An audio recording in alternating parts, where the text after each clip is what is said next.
Hello बच्चों, let us see the question. Melting of solid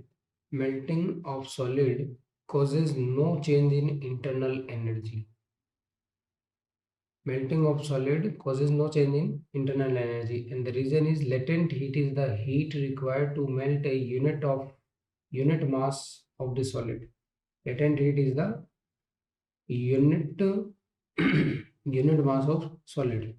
Let us see the solution. यहाँ पर अपने को इस चीज पे फोकस करना है, मेल्टिंग पे। इस मेल्टिंग के बारे में अपन जानते हैं। मेल्टिंग करने का मतलब है कि आपने किसी सॉलिड को कन्वर्ट करा है किसके अंदर, लिक्विड के अंदर। सॉलिड को कन्वर्ट किया आपने लिक्विड के अंदर। ये एक तरह से आपने सॉलिड को किस में कन्वर्ट कर लिया, लिक्विड के। ये जो प्रोसेस है इसको आप क्या कहते हो, मेल्टिंग कहते हो।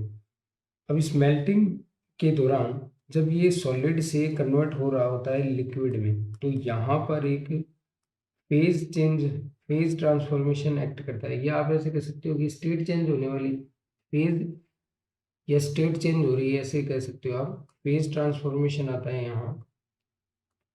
और फेज ट्रांसफॉर्मेशन में क्या होता है, टेम्परेचर कांस्टेंट रहता है। टेम्परेचर क्या रहता है, कांस्टेंट रहता है। ये बात अपन जानते हैं। बट टेम्परेचर कांस्टेंट रहता है, बट ये जो मेल्टिंग है वो एक ऐसा प्रोसेस है जिसमें आप टेम्परेचर को क्या रखते हो, कांस्टेंट रहता है।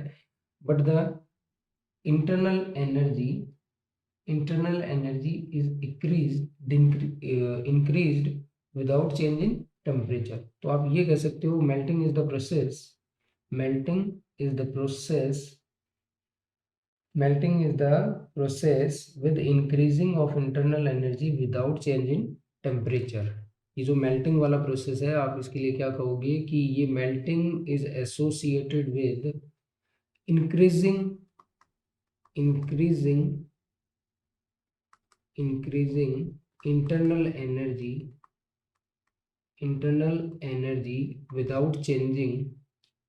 without changing the temperature without changing the temperature। तो ये अपना जो एजर्सन है वो क्या कह रहा है, नो चेंज बता रहा है। तो ये एजर्सन क्या हो गया, फॉल्स हो गया है। ये एजर्सन क्या हो गया, फॉल्स स्टेटमेंट।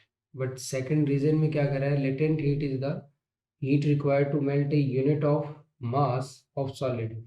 ये सही है। और यहाँ जो इस लेटेंट हीट का नाम लिया है जो मेल्ट करने के लिए काम में आता है, उसको बोलते हैं latent heat of fusion.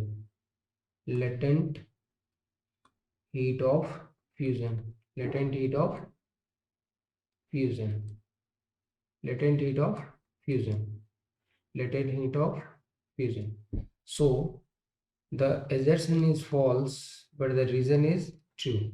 Assertion is false but reason is true. So E is the correct answer. E is the correct answer. Thank you, best of luck.